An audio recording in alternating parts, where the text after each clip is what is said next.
Hello, everyone, and welcome again to another Teacher Joseph podcast. To be marooned means to be stuck somewhere. It can mean in a literal sense, but it also can mean to be trapped inside your mind in a very gloomy or sad kind of a way. One person, of course, who was marooned on a desert island was Robinson Crusoe. And if you like radio shows, as I've mentioned before, the BBC have one in their archive, which is called Desert Island Discs, where they ask if you were marooned on a desert island, what records, what music would you like to have there with you? I'm mentioning this because today is Marooned Without a Compass Day. And you know, a compass is that little thing you hold in your hand, which tells if you're going north, east, south, or west. Of course, if you're on an island, probably a compass isn't going to help you very much because you really need a boat to get off of the island. But some people feel very marooned when it comes to learning English. They feel very alone and they sometimes get a bit stuck with motivation, stuck with continuation, and they begin to question why they would be learning that language in the first place. Have you ever felt like that? Have you ever felt that you're kind of stuck with your English level, either with beginning, learning, or getting to that next level? I want to give you a number of adjectives which people use to describe English learners. And then we're going to talk a little bit more about how to stay motivated and how not to let yourself get marooned. The first adjective is to be perseverant. Students need to be perseverant because obviously they really want to continue to study when they're faced with difficulties. They also want to be diligent, showing care and conscientiousness in their learning. Students might need to be inquisitive to show curiosity about the language and culture of the second language they're learning. And there's many more, which I'm sure you know, such as enthusiastic, disciplined, adventurous, resourceful, receptive, reflective. Oh, that's a good one, isn't it? Reflective. And that's about how you have to reflect on how you learn. You have to really be quite introspective. And you also have to be versatile, able to adapt and change, and to be challenged as to how successful you are. Perhaps the biggest one in language learning is to be courageous, not to be afraid of making mistakes, and also not to be afraid of moving forward and receiving feedback which you might perceive as being negative. These adjectives really are the key ones, but there's one more that I'd like to talk about, and that's about giving. Many people who learn English see themselves as sponges. They absorb all of this kind of information, and when they don't absorb information, they feel a little bit lost. Oh my God, I haven't learned that thing. How do I get those words inside my head? Oh, I'm just buying a new English book to read. Everything goes one way for some people, and that is in. But yet, we're told that the most successful English speakers and learners are ones who can demonstrate it. And even for those people who have learned English, that might be perhaps, let's say, one email a day, one English email every few hours, one very basic conversation with work colleagues. We don't really feel that we've achieved anything because the English that's being used isn't deep enough. My point is this, that we're not giving out what we're learning. We're taking lots of information in, but we're not using it. Now, you're not alone there, because these days it's, I think, very clear to all of us that we are living in a very shallow culture.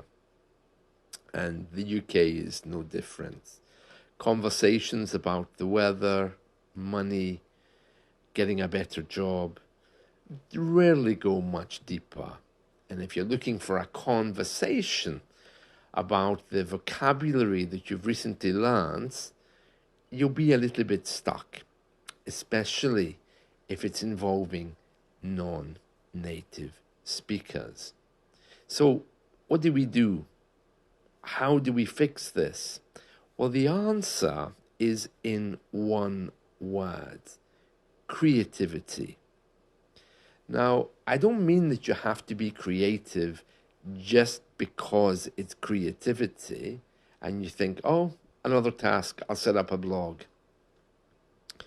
We live in a world where everything is managed by the administration of a particular thing rather than the thing itself. Now, we all have worked for companies where the administration heavily controls what we do, that actually doing the job takes up little of our time.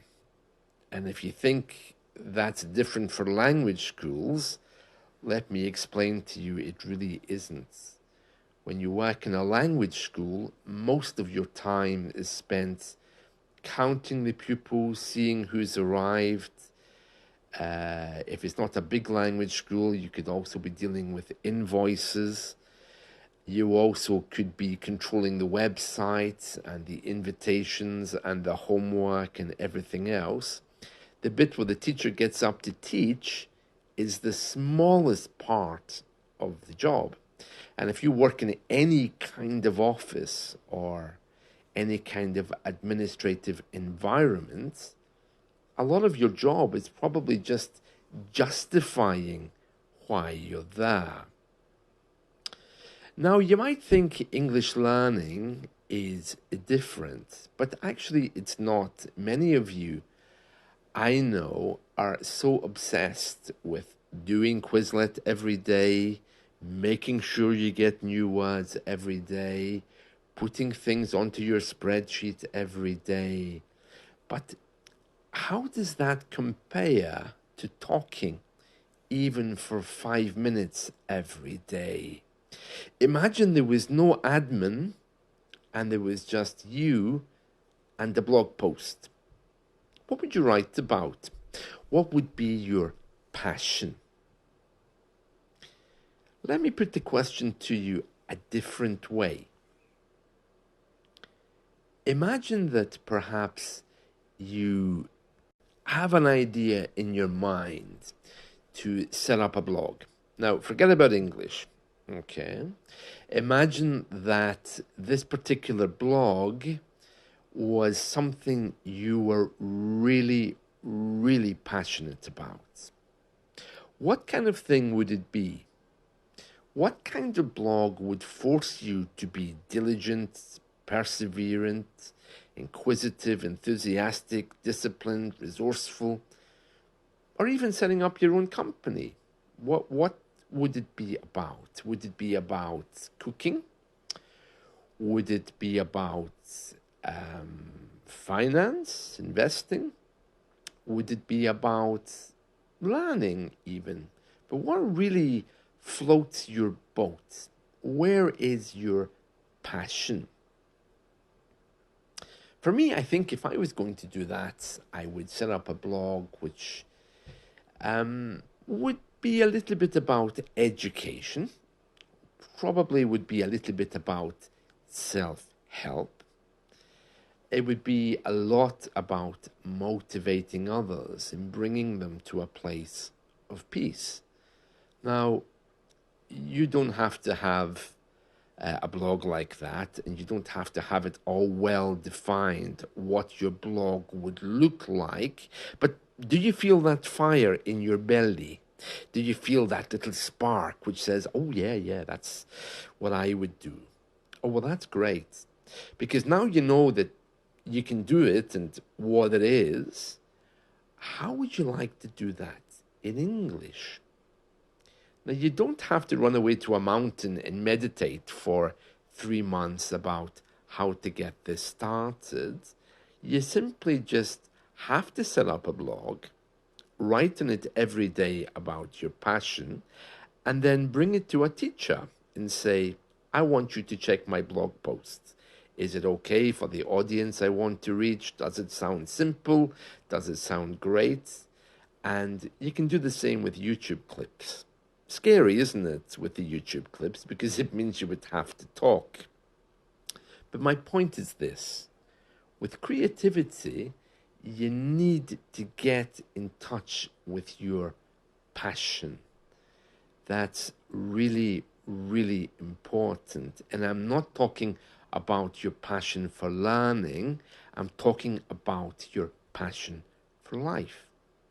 Once you have that, you simply have to bring it to the table and see how much you can give in English of that thing.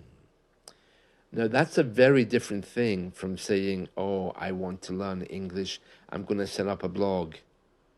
Or what are you going to do with that blog? Load it with vocabulary? Something for you to stare at every day? It doesn't have to be a learning blog.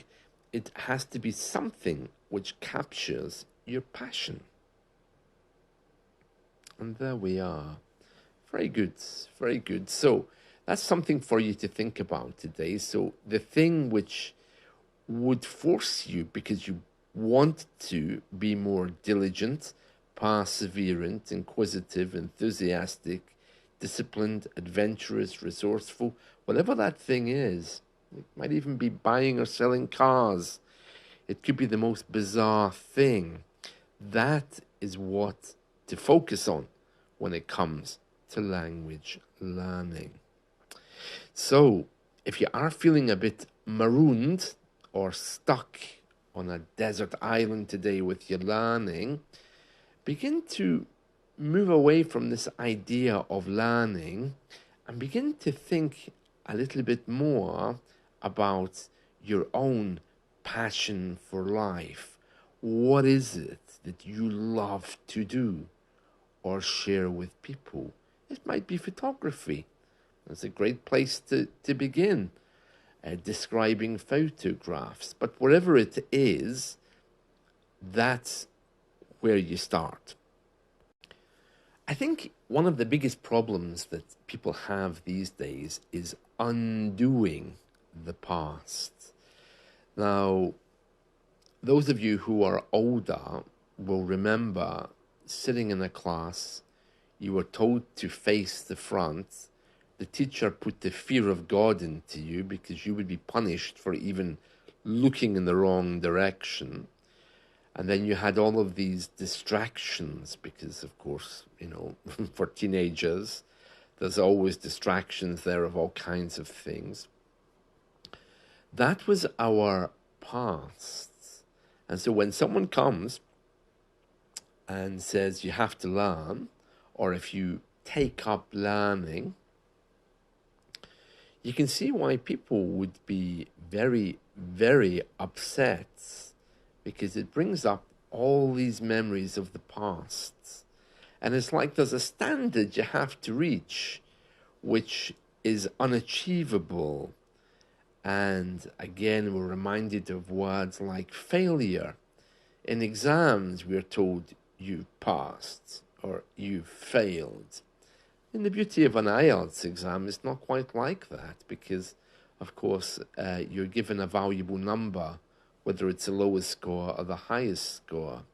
But my point is that it's this atmosphere of you failing, especially in front of others, that's coming up in your mind when you're trying to learn English. There's a real sense of looking back and sorrow, impossibility and impassibility, something that you don't seem to be able to get past.